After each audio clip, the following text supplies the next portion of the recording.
Terminator Dark Fate, or as I call it, Terminator Fate of the Woke, represents everything wrong with Hollywood of the 2010s. It's an unnecessary, unwanted, poorly made sequel to a dead franchise that, in my opinion, was revived solely to try to make a woke movie from a pre existing property that would actually turn a profit for once. And why they thought that was a good idea, given that Terminator Genesis, I think, barely broke even. It's hard to tell when you factor in marketing budgets. Whenever you look at a movie's budget, you have to keep in mind that doesn't include the marketing budget, which can in some cases be more money than the actual movie costs to make, depending on the film. So I forget if Terminator Genesis turned a slight profit, it broke about even, or it lost money. But it's like if you were gonna make another movie, you really needed something special. You really needed some sort of big idea to kind of reinvigorate the franchise. And with this, they clearly didn't have any idea. This movie is awful. Of the movies I've seen, it's not the worst. It's maybe not even one of the worst, but it feels like a product. It feels like nobody had fun. Or let me try to sum this. Some movies, you can tell that the cast is having fun, that the cast genuinely likes each other, they have a lot of chemistry, and that really makes the movie. I always like to point to the Lord of the Rings movies, where the cast seem to like each other, they all seem to be having a good time. A lot of the banter and jokes and stuff just come off as being very natural. Another one of my favorite movies, The Mask of Zorro, I also feel kind of goes that way. And kind of some films like that. A lot of the Bond movies are kind of like that. And the Fast and the Furious movies. And it gives it a certain charm, even if the movie's not necessarily the best, it makes it fun. In this movie, I don't get the impression that anyone really liked each other. No one seemed to want to be there. These performances were like all phoned in, especially Arnold's. It just everyone felt old, tired. Even Mackenzie Davis, who's just at the beginning of her career, it just it felt like no one wanted to be there, and that really was reflected in the film. Like everything was CG, even if there was no reason for something to be CG, and it all looked horrible. Or I guess maybe not the worst, but it just you just got the impression nobody cared. So maybe just get back to the series for a bit. So Terminator is this is the sixth movie, so maybe let's just go through them. I have not seen, unfortunately, Terminator 1 in like 20 years. I think I watched it when I was like 10 years old or something like that, but I haven't seen it since then. I remember it being good. I just can't remember how good. I'm sure it's an excellent movie though, and it's probably still good. I just can't really remember it. Terminator 2 is my second favorite movie of all time after The Matrix. I watched that movie probably like 30 or 40 times as a kid. I just loved everything about it, the dialogue, the acting, the special effects. It was just an amazing film. Then we get to Terminator 3. Now, Terminator 3 at the time I had some issues with because it was a bit goofier than the previous ones. It was a little, I don't know, a bit more cartoony. And I think how it worked is I liked it in theaters, then I disliked it partially to kind of go against the grain because that's what I was like as a teenager. But especially seeing like what came after it, I think it's a very worthy film in the franchise. I think it did largely complete the character arc of John Connor. It completed to a certain extent the character arc of Arnold, and I think it just kind of brought the whole thing full circle. And I think you could probably analyze it and say within the Terminator films, there's kind of a difference between fate and destiny. Like it was fate that Skynet would happen and that there would be some sort of war, but it was kind of John Connor's destiny to become the man that he needed to be to kind of achieve that. And kind of no matter how much John tried to run away from that, it was just the person he was born to be. So I really liked them. I thought it was good, especially since we find out that Arnold in Terminator 3 was actually was the Terminator who killed John Connor, who was sent back in time. So I don't know. I think it was pretty satisfying. The only place I think the franchise could have gone after Terminator 3 was do maybe one more movie detailing John Connor's rise to the head of the resistance, and maybe just show up to him like defeating the machines and the Terminator being sent back in time. And then that probably could have just been the end, and there was no reason to go further. And we sort of got something approaching that when we're dealing with Terminator Salvation. But Terminator Salvation was an ungodly abomination. It had some of the worst camera work I've ever seen. It was janky. The color palette was horrible. It was just bad. The plot wasn't good. It sucked. And then we got Terminator Genesis, which admittedly I kind of enjoyed. It was kind of a guilty pleasure. It was not a good movie. It was not well made. It was not a good Terminator movie. But I felt like it was made kind of by fans of the franchise who were just trying to kind of pay a tribute to a bunch of the classic Terminator scenes and the classic Terminator characters. And I felt, even if it was goofy, it did have a certain respect for the source material that Dark Fate just didn't have. And then this brings us to Terminator Dark Fate, which is an absolutely horrendous movie. And it's not only bad because the movie's bad, because it is bad. Like, by any metric, I think you want to do it with it. But it just shits on the previous movies. It completely undermines, like, the character arc of Sarah Connor and John Connor. Well, it literally shoots that character arc in the face, and we'll get into that in a minute. But it just throws everything out in favor of something that they thought would make this. I don't know if they thought they'd make this film a success, or something that they could add into what would be a successful movie from a successful franchise. And this would be their chance to finally make a woke movie. Because this movie isn't about John Connor. It's not about Arnold. It's not even about Terminator. It's about one thing and one thing only: girl power. Girl power. It's a joke Torellian and I have, where wherever there's like some shit like in Star Wars with Rey, and how something doesn't make sense, he just goes, Argent, you don't understand.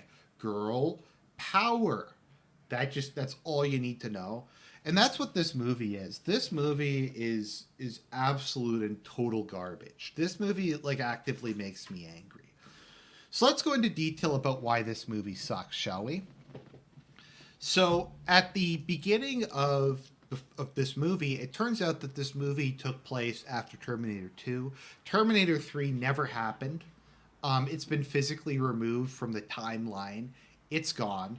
Actually, Skynet's gone as well. It doesn't exist in the Terminator timeline anymore. So 3 years after the events of Terminator 3, Sarah and John Connor are living in Guatemala, and a T-800, aka Arnold, shows up and kills John Connor. So the previous two movies were all about protecting John Connor. He's going to become the leader of the resistance. He's going to save humanity. That's all undone. It's literally shot in the face. Like, the central character, I guess along with Sarah of the franchise, is just gone now. He's gone, and he's gone because he was a white male. And that's not the future of America. And maybe that sounds very, like, blatantly political, but this movie is, like, this whole movie is just, like, one woke thing after another. And it's part of what's terrible. So John Connor dies in the first 5 minutes.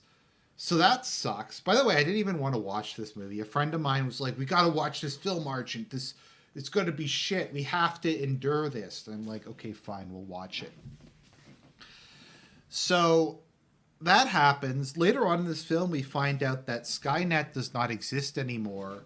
It's called Legion now, which is the most lame, overused, retarded thing they put in everything. It's like in Command and Conquer, you had Cabal, which is a cool name. And then he became Legion, and they just put it in fucking everything. Probably because it's like I think it's the only name demon in the Bible other than Satan and Abaddon and Apollyon. I think there's not many named, but everything has to be Legion.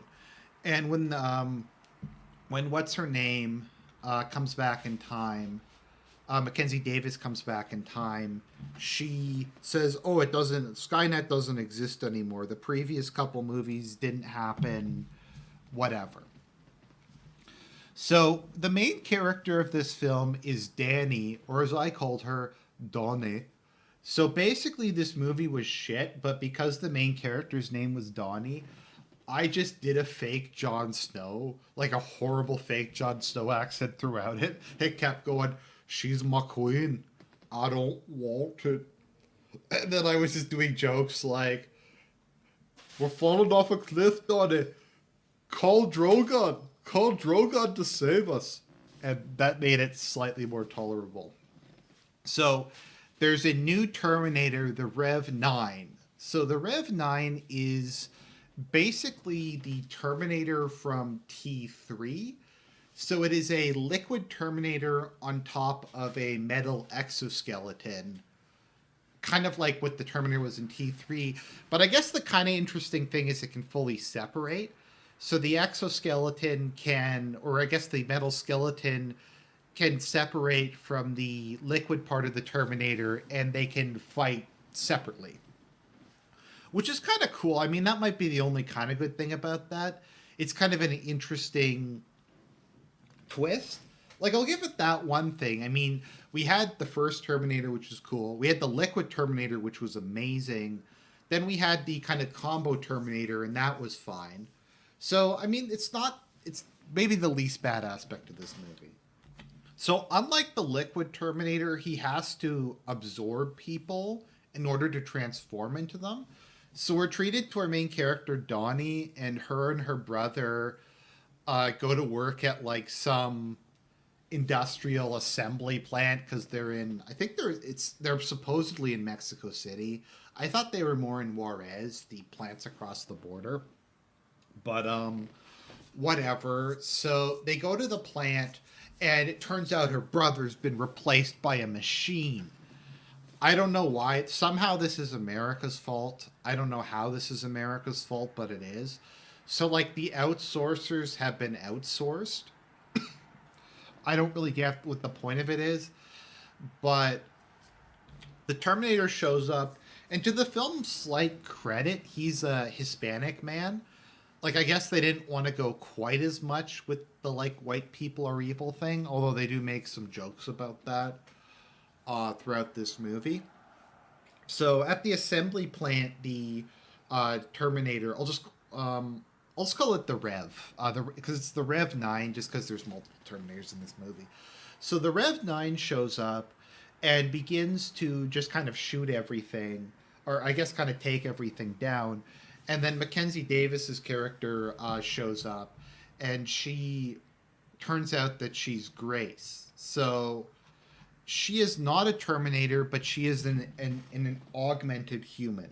So she's a kind of inverse cyborg, because Terminator is a metal skeleton with human flesh over it, and she's human flesh with implants built into her, which I think is, once again, maybe not a bad concept. It might have been interesting in like a movie that wasn't shit. So give it that. That's not the worst idea, nor is the Terminator the worst idea either. So Grace and Donnie go off onto the highway and we're treated to a really shitty chase scene that's obviously trying to channel the famous truck chase scene from Terminator 2. And her brother gets killed, and it's really lame. And they're about to get beaten by the Rev 9 when Sarah Connor shows up. And Sarah Connor uses like a grenade launcher, and she takes down the Terminator because of girl power. So Sarah Connor takes the Terminator down. It looks like he's defeated, but they have to run away. So they run away and they go to a motel. And it turns out that it turns out that Grace is burning up because the implants, I think, require her to have a lot of calories. They also require certain anti-inflammatories and a lot of water and ice because it's pushing her body beyond its normal limits, which once again is fine. I mean, that doesn't really bother me. And basically, we get some horrible banter between the three of them. And Donnie finds out that she's going to be critical to the resistance in the future. And Sarah Connor's like, you're going to have a son, and the son is going to save humanity. And anybody with half a brain is like, no, that's not the plot twist. The plot twist is, we're the ones we've been waiting for, as Obama put it. We are the ones we've been waiting for. Dawnie is the once and future queen of Westeros, aka North America. And as the queen of Westeros, she's going to lead the human resistance. Because John Connor's dead. They decided killing John Connor was a good idea, and now we get Dawnie instead. So it turns out that Sarah has been receiving encrypted text messages from giving the location of Terminators that keep showing up, each ending with "for John," allowing her to destroy them to avert Skynet's return. Skynet doesn't exist in the future. Everything else happens otherwise the same. So we get a cringy scene of them illegally crossing the border into the United States because her uncle is a coyote, because of course he is. And we get like all this like crap about, oh, they're just trying to get to America. It's just, they're not allowed to go into America. It's not fair. It's just because Donnie's an illegal alien. Grace has no paperwork whatsoever. And Sarah Connor is a wanted terrorist. It's not that. It's racism. Although, ironically enough, like one of the Border Patrol agents who processes them is a black woman. But I guess she's an Uncle Tom. And they're helped out by a black Air Force major. So once again, I guess he's an Uncle Tom. Because he's working for the man, which is the U.S. government, during a time period when Trump's president. But he's helping out the girl power, so I don't really know. Anyways, after a couple lame action sequences, they succeed in leaving, and they find out that Arnold is living with the family. So after he killed John Connor earlier on, he decided to try to lay low, and he wound up moving in with a Hispanic person and raising his life partner's son. So supposedly they have an emotional connection, not a sexual one. And Arnold has just been living with her for like the last 20 years or whatever, helping her to raise her kid. And they've never had sex or never had any romantic relationships. Now, maybe this is going to be cringy, but I don't know about you. If I was a woman living with Arnold, I'd probably want to take the dick from him. And if a guy with that much testosterone doesn't want to get off, I mean, that I think is highly suspicious. So I think that's like the biggest plot hole in this whole film. Not any of the other stuff, but because the woman hasn't had sex with Arnold. I don't know if Terminators can even do that. So Arnold is like, I've been waiting to get redemption this whole time for killing John. And somehow the Terminator is able to know where the other Terminators from the future go. Anyways, it's shit. So they decide they're going to come up with their like plan to, they get the EMP from like this major guy, and like the EMP gets destroyed in a shitty helicopter chase, and they steal an aircraft, and then the aircraft gets shot down over a hydroelectric plant. And then we're treated to one of the dumbest scenes ever on film, where one of the Humvees falls out of the aircraft, and Sarah Connor and Dawnie get stuck in it, and the thing gets caught in like the river that like that the dam's on. So the we get that like the Humvee is being scraped along the bottom of this extremely fast rushing river, and somehow I guess the windows are bulletproof, but they don't suffer any damage from like being bashed around. I mean, I know they have seatbelts on, but I don't know if they're really designed for like being thrown around at the bottom of like a high pressure river. So then the dumbest thing happens, and the Rev 9 shows up, and the Rev 9 stabs like through the window, and Sarah thinks it's a good idea to shoot the Terminator, and then that fills it up. And then I forget what they do exactly, but they do something that damages the Rev 9, and then they're able to just swim up to the surface despite being in like this extremely high pressure.